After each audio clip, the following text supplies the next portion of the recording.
Ok, bonsoir à tout le monde, bonjour, dépendamment de où vous vous trouvez.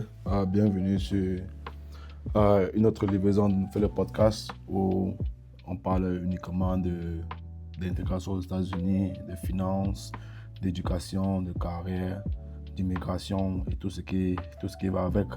Donc aujourd'hui, je fais un solo épisode en français. Par rapport au sujet dont j'ai publié il y a quelques jours concernant l'immigration. Beaucoup de gens m'ont demandé de faire cet épisode en français. Et avant même ça, j'avais annoncé que je devais faire une version française de cet épisode-là pour pouvoir parler de la nouvelle d'immigration que nous avons eue il y a quelques semaines, dont j'ai posté la vidéo, la version anglaise, où j'ai fait avec mon assistant Claude, où nous avons essayé d'éplucher, de donner quelques informations qu'on avait à notre disposition à ce moment précis. Bon, avant de commencer, déjà, je vais lire juste ce petit paragraphe de manière légale qui met juste en exergue le fait que, bon, moi, je ne suis pas un avocat, je ne suis pas qualifié, certifié pour parler, pour donner des conseils d'immigration. Donc, cette vidéo est juste à titre informatif, à titre éducationnel. Donc, faites vos propres recherches, dépendamment de votre situation, consultez un avocat d'immigration spécialisé qui va vous donner des conseils dépendamment de votre situation. Donc, rien dans cette vidéo n'est constitué comme un conseil légal ou bien un conseil de quoi que ce soit. C'est juste à titre d'information, tout simplement. Bon, cela étant dit, nous allons entrer directement dans le vif du sujet. Donc, de manière grosso modo, dans cette vidéo, je vais d'abord commencer par parler du processus de Green Card avant que nous ayons cette nouvelle de l'administration Trump le 22 mai. Nous allons parler du processus de Green Card avant que cette nouvelle puisse être annoncée. Maintenant, on va parler de la nouvelle, comment dire, qu'est-ce qui change là-dedans, qui ça affecte concrètement, et aussi ceux qui sont concernés par cette nouvelle doivent faire, vu tout ce qui se dit dans les médias, tout ce qui se dit par les avocats spécialisés et tout ce qui va avec. Donc déjà, c'est quoi la Green Card et l'ajustement de statut? La Green Card, c'est la carte de résidence permanente qui te permet de vivre aux États-Unis. Je pense que beaucoup d'entre nous connaissons ce que c'est. Et puis, donc, elle te donne le droit de vivre ici et de travailler légalement. Donc, c'est juste une étape pour que tu puisses avoir ta citoyenneté américaine. Si après un temps défini, de par le type de Green Card que tu as, tu n'as pas eu de soucis et ça te donne cette éligibilité-là, donc tu es qualifié pour pouvoir aller appliquer pour ta citoyenneté américaine. Donc, et c'est une carte que des millions de personnes demandent chaque année aux États-Unis. Bon, avant cette nouvelle, qu'est-ce qui se passait? Pour obtenir cette green card, tu pouvais l'obtenir de deux manières différentes.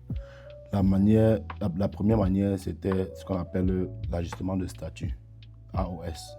L'ajustement de statut, ça veut dire tu es déjà arrivé aux États-Unis légalement avec un visa étudiant, avec un visa travailleur ou avec un visa touriste. Et puis maintenant, tu déposes la demande de green card sans quitter les États-Unis. Ça veut dire tu ajustes ton statut. Donc, tu ajustes ton statut en demandant ta green card étant sur le sol américain. Donc, tu es arrivé ici légalement, comme je dis, avec un visa touriste, soit avec un visa étudiant, soit avec un visa travailleur. Et maintenant, sur le territoire américain, tu ajustes ton statut en déposant une demande de green card. Ça veut dire que tu continues ta vie normale. Ça veut dire que si tu es venu ici pour le tourisme, tu continues ton tourisme normalement. Si tu es venu ici pour les études, tu continues tes études normalement. Si tu es venu ici pour le travail, tu continues ton travail normalement. Et maintenant, dès que tu déposes ta demande, tu passes des examens médicaux, tu fais des entretiens ici. Et puis maintenant, une fois que cela est approuvé, si c'est que ça a approuvé, tu reçois ta green card sans toutefois avoir besoin de quitter les États-Unis. Et cette procédure d'ajustement de statut-là existait, ça fait depuis 50 ans, ça existe. cette méthode-là. Donc, c'est la méthode que moi, particulièrement, je connais la majorité des immigrants qui ont utilisé cette méthode-là. Donc, ils sont arrivés ici en tant qu'étudiants, en tant que travailleurs ou bien en tant que touristes. Et puis, ont ajusté le statut d'un moyen ou d'une autre. Donc, la plupart des immigrants utilisaient cette méthode-là. Bon, la deuxième méthode, c'était par traitement consulaire. C'est-à-dire, tu es dans ton pays et puis tu fais une demande, tu déposes une demande dans l'ambassade des États-Unis dans le pays où tu te trouves. Et puis, tu attends l'entretien. Et puis, à travers cet entretien, on peut t'octroyer le visa depuis ton pays. Et puis maintenant, tu arrives aux États-Unis, ta green card est approuvée. Et puis, voilà quoi. La différence, c'est que le processus est un peu long, c'est plus compliqué. Bon, et puis, tu fais ça étant dans ton pays, quoi. Donc, ce qui fait que la majorité des personnes, je connais aussi beaucoup de personnes qui sont passées par cette méthode-là, mais la majorité des personnes que je connais, comme je dis tantôt, ce sont des personnes qui sont arrivées ici avec un autre visa, différent des visas d'immigrants, et puis ils ont ajusté leur statut étant déjà sur le territoire américain. Bon, maintenant, le 22 mai, qu'est-ce qui s'est passé concrètement? Donc, j'ai essayé de préparer juste un résumé de ce que l'administration Trump a annoncé le 22 mai. C'est juste un résumé, ce n'est pas le mémo dans toute son entièreté. Donc, c'est juste un résumé que j'ai compilé pour pouvoir dire exactement ce qui a été annoncé le 22 mai 2026. Bon, maintenant, qu'est-ce qui s'est passé? Le 22 mai, USCIS, qui est United States Citizenship and Immigration Services, a publié un mémo avec le titre officiel suivant. L'ajustement de statut est une question de discrétion et de grâce administrative et un soulagement extraordinaire qui permet aux demandeurs de passer du processus ordinaire de visa consulaire. Donc ça, c'est, en fait, j'ai juste fait la traduction française parce que normalement c'est en anglais qu'ils ont publié ça. Mais en traduction française, voilà un peu ce que le titre officiel de ce mémo-là disait en fait. Donc l'ajustement de statut est une question de discrétion et de grâce administrative et un soulagement extraordinaire qui permet aux demandeurs de se passer du processus ordinaire qui est le visa consulaire. Donc, parce que le processus ordinaire, c'est le visa consulaire par l'ambassade dans le pays où tu te trouves. Maintenant, dans l'ajustement des statuts, ils disent maintenant que c'est une question de discrétion et de grâce administrative et un soulagement extraordinaire qui te permet juste de ne pas passer par le processus ordinaire de visa consulaire. Bon, maintenant, ce mémo dit essentiellement ceci. L'ajustement des statuts, c'est-à-dire le fait de demander sa green card depuis l'intérieur des États-Unis n'est plus considéré comme un droit automatique. C'est maintenant traité comme un privilège exceptionnel, accordé cas par cas à la discrétion de chaque agent de USCIS. Parce qu'avant, apparemment, c'était automatique. Quand tu es arrivé ici de manière légale, tu pourrais ajouter ton statut, dépendamment des raisons pour lesquelles tu vas ajouter ton statut, et ça se faisait automatiquement. Beaucoup de gens ont eu leur green card comme ça. Mais maintenant, donc, le mémo que USCIS a publié le 22 mai dit tout simplement que ce n'est plus considéré comme un droit automatique. Donc, c'est maintenant traité comme un privilège exceptionnel, accordé cas par cas à la discrétion de chaque agent. Donc, maintenant, les discrétions, le privilège exceptionnel, on ne sait pas quel type de privilège exceptionnel les nouveaux demandeurs doivent avoir pour être qualifiés à avoir la green card par ajustement de statut. Donc, rien n'est défini dans ce terme privilège exceptionnel. Donc, ce n'est qu'à la discrétion de l'agent d'immigration qui va définir ce que c'est que privilège exceptionnel. Donc, par exemple, arriver ici en tant que visa étudiant et tu as fini, peut-être que tu t'es marié, pour un agent d'immigration qui est, par exemple, à Atlanta, ça peut être un privilège exceptionnel. Mais pour un autre agent d'immigration qui est en Californie, ça ne peut pas être un privilège exceptionnel. Donc, ce qui fait que c'est un peu ambigu de mon point de vue. Mais c'est ce que la loi dit. Donc, c'est une chose importante que je voulais noter, c'est que le mémo ne crée pas une nouvelle loi. Donc, la loi en question n'a pas changé. Donc, tu peux toujours ajouter ton statut étant arrivé aux États-Unis de manière légale, en tant qu'étudiant, touriste ou travailleur. Donc la loi n'a pas changé. Ça, c'est un truc que je pense qu'il faut vraiment noter de manière claire. La loi n'a pas changé.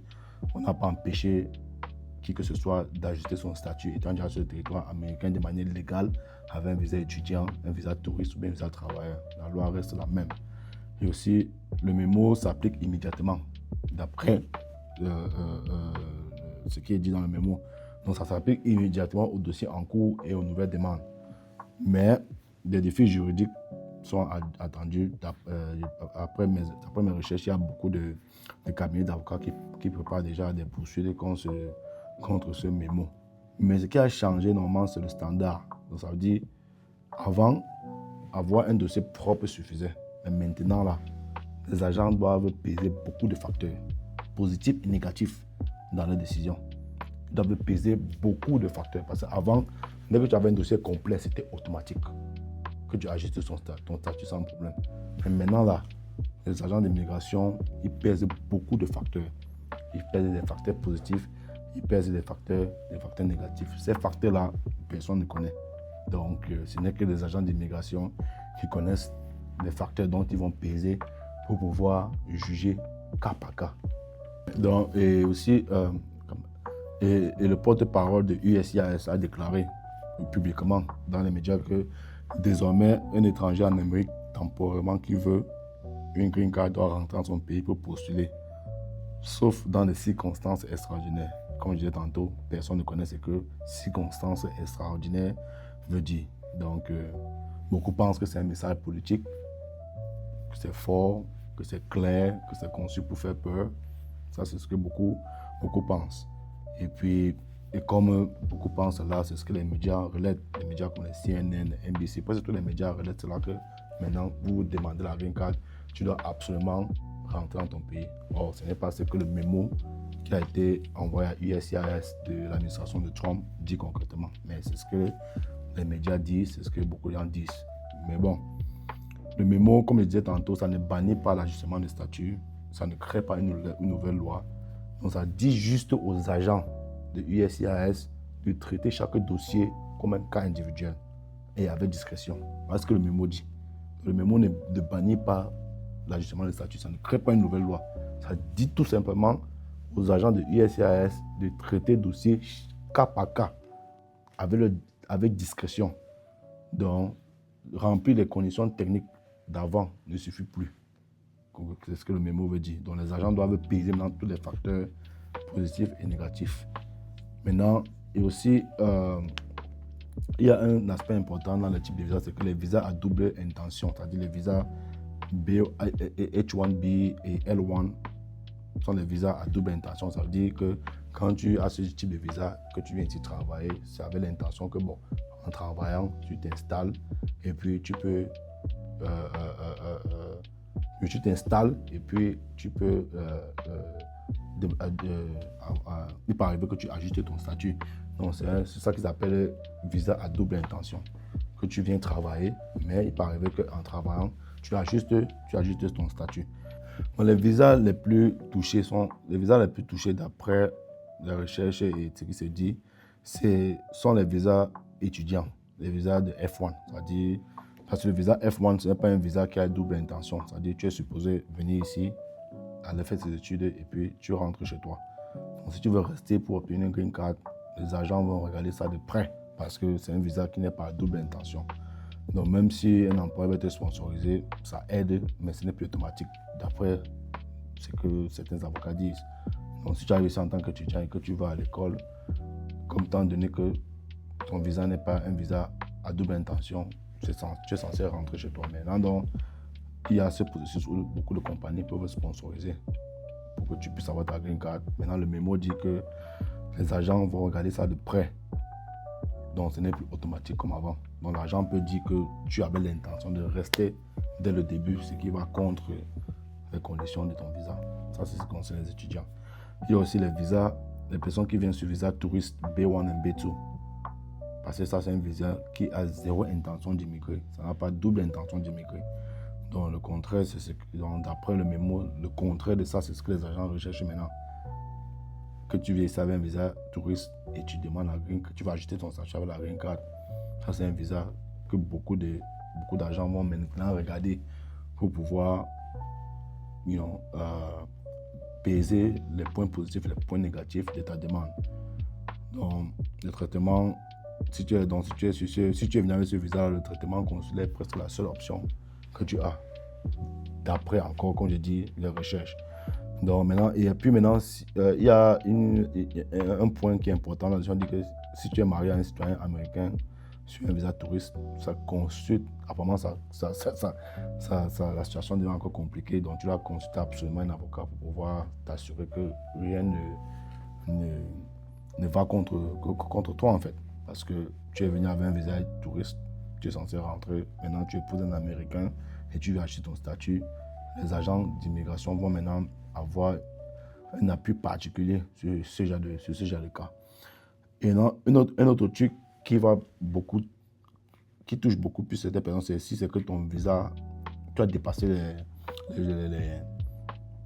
ton séjour, les jours de ton séjour. Donc ça, c'est une situation qui est très très critique. Parce que si tu viens ici avec un visa touriste étudiant, je ne sais pas trop, et si tu as dépassé les jours que tu es censé ici, ça devient encore très critique parce que si tu dépasses ton séjour de plus de 180 jours, donc tu t'exposes à un risque de bannissement de 3 ans si c'est que tu quittes les États-Unis. Donc quand tu arrives ici avec un visa étudiant, bien un visa touriste, et que tu overstays ton visa, c'est-à-dire que tu dépasses les jours que ton visa te permettait de rester sur le territoire américain, et que si tu sors des États-Unis après, le fait que tu sors là peut trigger, donc tu t'exposes à un risque de bannissement pour venir ici de 3 ans. Maintenant, si tu dépasses ton séjour de plus de 1 an et que tu sors encore des États-Unis, tu t'exposes à un risque de bannissement de 10 ans. Donc, ça veut dire, vraiment, ça, ce que je peux dire par rapport à ça, c'est que si c'est que tu es ici avec un visa qui a dépassé, avec un visa qui est expiré, que tu as dépassé ton séjour, je ne sens même pas que tu quittes les États-Unis. Parce que, sans parler à un avocat, parce que si tu quittes les États-Unis sans parler à un avocat d'immigration, voilà les risques auxquels tu t'exposes. Si tu as 180 jours de plus que tu as dépassé sur ton visa, tu t'exposes à un bannissement de 3 ans. Et si c'est plus de 1 an, tu t'exposes à un bannissement de 10 ans. Donc vraiment, je conseille que si quelqu'un est dans cette situation-là, tu consultes d'abord un agent d'immigration avant de prendre quoi que ce soit comme décision. Et surtout, de ne pas quitter les États-Unis, quoi. Bon, les visas les moins touchés, c'est-à-dire les visas travailleurs, les H1B là, c'est-à-dire ce sont les visas à double intention, comme j'expliquais tantôt. Donc, c'est-à-dire tu viens ici pour travailler, mais tu peux avoir l'intention de chercher une green card. Donc, le mémo qui a été publié le 22 mai reconnaît explicitement ce type de visa-là et les protège. C'est-à-dire tu restes vulnérable, mais non, c'est un meilleur argument pour pouvoir ajouter ton statut si tu es venu ici en tant que travailleur. Et aussi même les visas L1, c'est-à-dire qu'ils ont la même protection que les H1B. Maintenant, il y a un autre point qui est sur les époux des citoyens américains. Bon, la loi américaine donne une priorité généralement aux regroupements familiaux. Donc ça, c'est un argument très fort pour pouvoir entrer dans la catégorie de circonstances extraordinaires. Mais ce n'est plus automatique. Parce que la loi américaine met vraiment un accent très fort sur les regroupements familiaux, c'est-à-dire la famille directe, quoi, qui sont ta femme ou bien ton mari, tes enfants et tes parents. Donc, ils mettent vraiment un accent particulier sur ce type de cas-là quand ça concerne l'américain. Maintenant, ce n'est plus automatique comme avant. Mais c'est un argument très fort qui peut entrer dans les circonstances extraordinaires. Donc maintenant, pour ceux qui ont déposé le dossier, qui ont déposé le I-485, donc c'est-à-dire la forme I-485 qui ont déposé, le mémo dit qu'il s'applique aux dossiers qui sont déjà en cours immédiatement. Ça c'est ce que le mémo dit. C'est-à-dire que si tu as déposé ton dossier d'ajustement de statut, qui est la forme I-485, le mémo dit que ça s'applique aux dossiers qui sont déjà en cours immédiatement. Donc, beaucoup d'avocats pensent que les dossiers déjà en attente seront affectés D'autres pensent que les dossiers antérieurs seront protégés. Donc, personne ne sait avec certitude. Les tribunaux vont décider.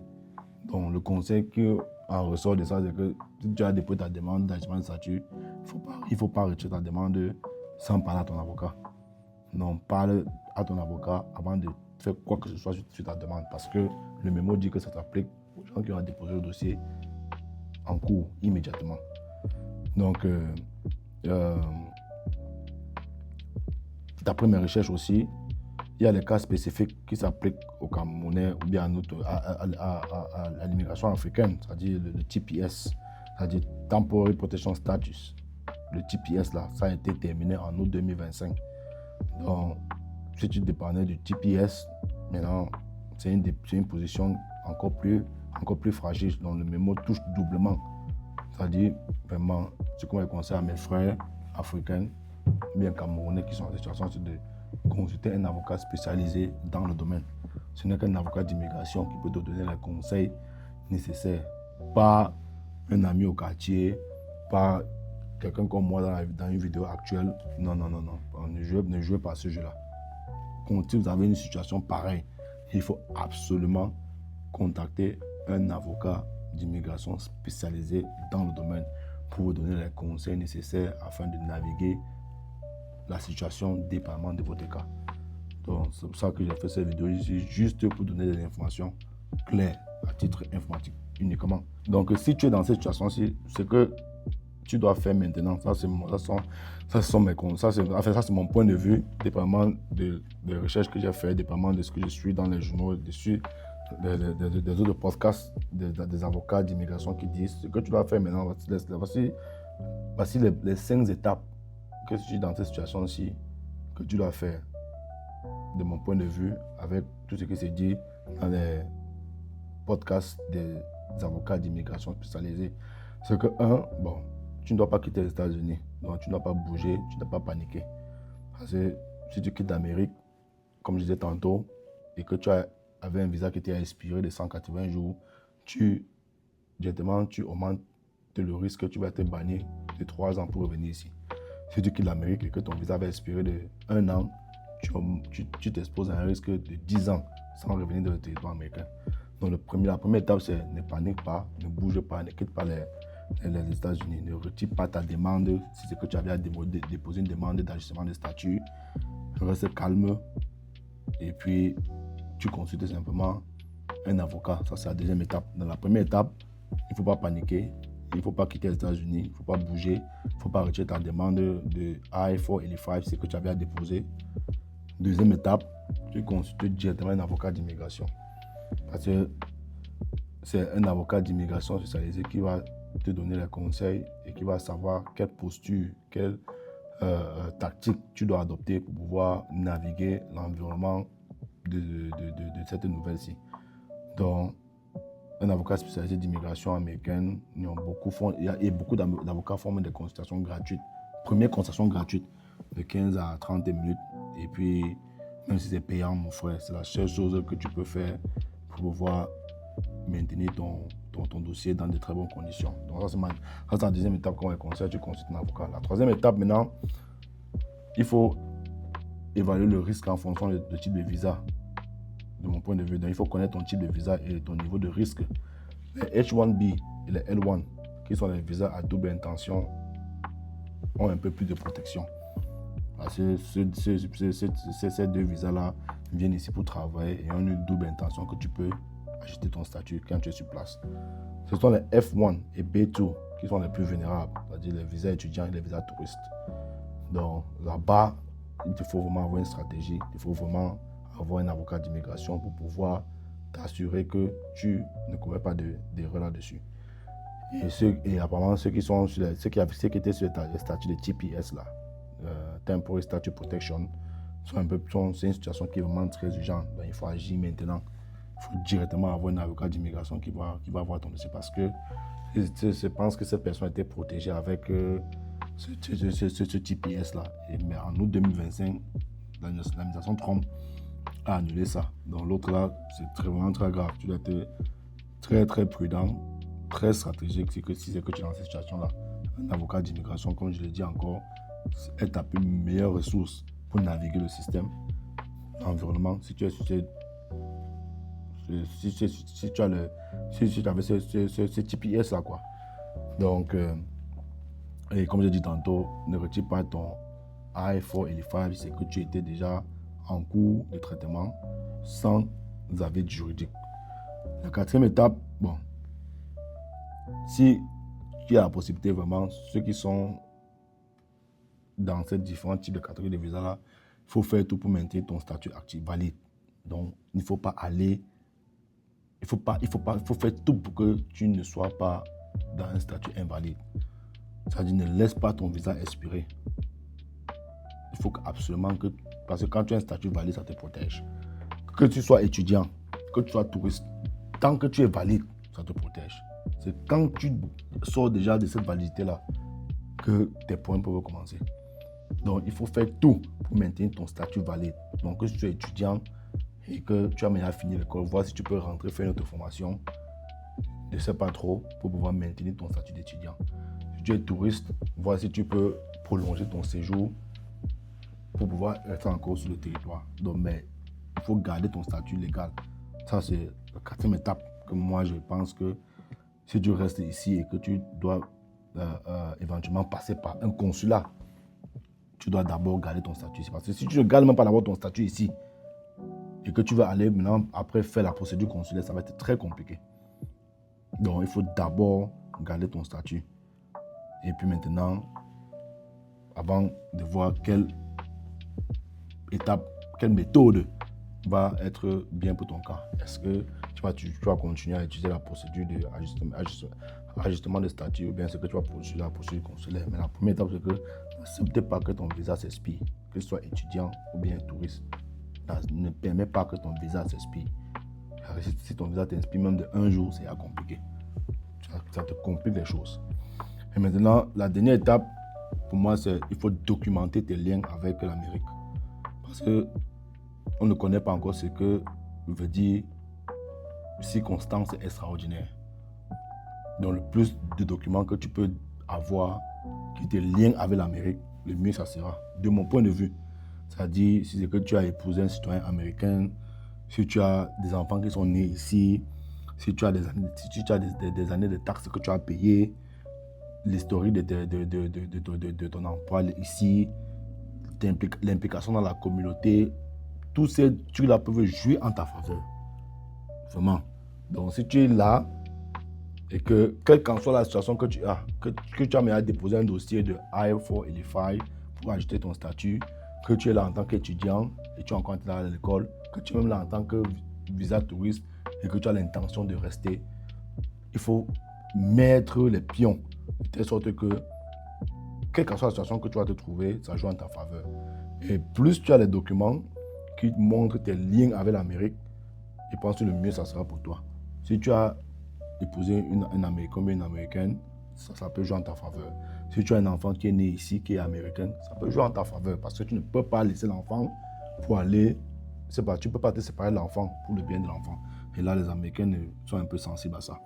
Si tu as un enfant ici, si tu travailles et que tu paies les taxes, si tu as une historique d'emploi vraiment légal, si tu as des implications dans la communauté d'une manière ou d'une autre, avec les non-profits, donc il faut vraiment réfléchir sur ce que tu peux faire pour pouvoir mettre toutes les chances de ton côté. Est-ce que en tant qu'étudiant ou bien en tant que même quelqu'un qui a déposé son ajustement de statut, qu'est-ce que tu peux faire pour peser ton dossier en ta faveur? Les Américains aiment beaucoup les non-profits, les trucs communautaires. Est-ce que tu peux aller faire le volontariat dans les agences communautaires, les non-profit organisations, pour pouvoir peser dans ton statut? Est-ce que tu travailles? Est-ce que tu paies tes taxes? Est-ce que tu fais tes taxes? Est-ce que tu as un enfant qui est à la nationalité américaine? Est-ce que tu as épousé un Américain? Donc, il y a beaucoup de choses que je pense que ceux qui sont dans cette situation-là peuvent faire pour pouvoir avoir un dossier vraiment consistant. De sorte que quand l'agent d'immigration va avoir ce dossier devant lui, avec le nouveau mémo qui dit que maintenant c'est à sa discrétion et que c'est cas par cas, il va voir que tu checkes plusieurs boxes qui te permettent vraiment de rester sur le territoire américain en tant que résident permanent. tu contribues à, tu contribues à l'économie, à l'évolution de la société. C'est-à-dire, tu t'es marié à un Américain, tu as peut-être fait un enfant, tu travailles, tu paies tes taxes, tu as une historique d'emploi, tu es involvé dans la communauté. Qu'est-ce que tu peux faire? Est-ce que tu dois aller faire le bénévolat? Est-ce que tu dois aller faire... Il y a beaucoup d'actions humanitaires que si tu fais et que tu peux documenter ça, ça peut jouer en ta faveur. Moi, je me dis, est-ce que tu peux aller faire du bénévolat? Est-ce que tu peux aller travailler pour un non-profit en part-time, même ayant ton full-time job? Est-ce que tu peux aller faire du bénévolat dans un non-profit? Pas parce que tu veux forcément avoir les papiers, mais au moins pour montrer que, voilà, tu es impliqué dans la société américaine. Très, très important. Parce que moi, je me dis que ce que l'administration est en train de faire, c'est juste de faire peur aux gens, de réduire cette technique que beaucoup d'Africains ou bien beaucoup de migrants ont utilisée pour ajuster le statut et de faire en sorte qu'ils ont moins de adjustment of statut. Donc, c'est juste pour faire peur et faire en sorte que les gens ne puissent pas utiliser trop cette méthode-là pour ajuster le statut. Mais la loi n'a pas été annulée, la loi n'a pas été bannie. Je ne pense pas qu'ils peuvent bannir même ça comme ça parce qu'ils doivent aller au court, au tribunal pour bannir cette loi-là. Donc, ils peuvent juste amender des petits mémos comme ça pour que les agents d'immigration puissent avoir cette discrétion-là d'étudier cas par cas et de dire non, mais de dire oui.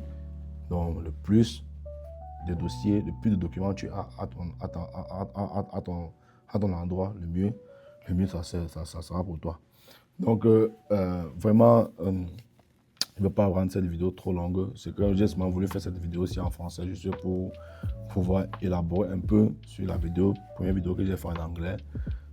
Donc, ce que moi je vais simplement dire, c'est que nous savons qu'il y a beaucoup de cas dans notre communauté qui peuvent être dans cette situation. Nous savons qu'il y a beaucoup d'immigrants qui arrivent ici avec d'autres visas et qui veulent ajuster leur statut.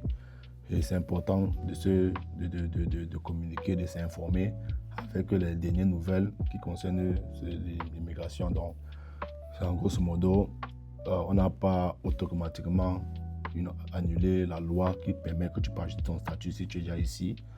L'administration Trump a juste un peu corsé les choses, un peu rendu les choses un peu plus difficiles qu'auparavant. Donc, ça sera plus automatique que si tu as un dossier propre, tu peux ajuster ton statut facilement. Maintenant, l'agent d'immigration peut dire non, peut dire oui. C'est en fonction des cas et c'est à sa discrétion. Et maintenant, ce que moi je pense, c'est que plus tu es d'abord légal, c'est-à-dire plus tu entres d'abord ici légalement.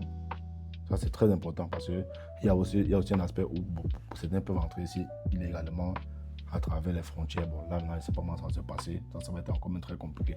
Mais si tu es entré ici illégalement, avec un visa étudiant, bien un visa touriste, un visa travailleur, tu maintiens d'abord ton statut et puis maintenant, tu réunis tous les documents, toutes les informations qui peuvent permettre à ce que l'agent d'immigration voit que tu es dans cette catégorie de circonstances extraordinaires afin de pouvoir te valider cette green card-là. Mais quel qu'en soit le cas, comme je dit, les règles ont changé. Ce n'est pas une rumeur, c'est réel et c'est même immédiat. Donc les règles ont changé. 2, la green card depuis l'intérieur des États-Unis, n'est pas impossible. Le chemin, comme je disais, c'est juste plus difficile. C'est juste plus difficile et moins prévisible maintenant. Parce qu'on ne connaît pas ce que l'agent d'immigration va penser dans ta tête quand il va voir ton dossier. Ce n'est pas impossible, mais c'est maintenant plus difficile. 3, donc, le mémo va forcément être contesté en justice. C'est ce que moi je pense. Ça va être forcément être contesté en justice. Donc, il ne faut pas que ceux qui sont dans cette situation prennent une décision définitive ou bien se précipitent pour prendre des décisions. Non, il faut rester calme. Il faut voir comment les choses vont évoluer. Et il faut forcément attendre ce que les tribunaux vont dire. Donc, et 4, ne prend aucune décision importante sans consulter un avocat d'immigration. Donc, c'est très important. Consulte d'abord un avocat d'immigration, prends-toi un avocat d'immigration avant de prendre n'importe quelle décision.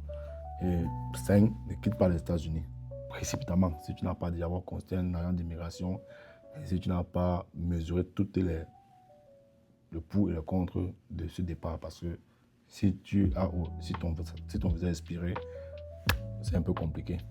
Tu peux être banni de 3 ans ou de 10 ans, dépendamment de combien de jours ton visa s'est expiré. Donc, merci beaucoup à tout le monde. J'espère que cette vidéo a des informations importantes. J'espère que cette vidéo puisse aider quelqu'un. Donc vraiment, si tu as trouvé cette vidéo intéressante, n'oublie pas de t'abonner, n'oublie pas de partager. Merci à tout le monde. Merci de tout le soutien et à la prochaine.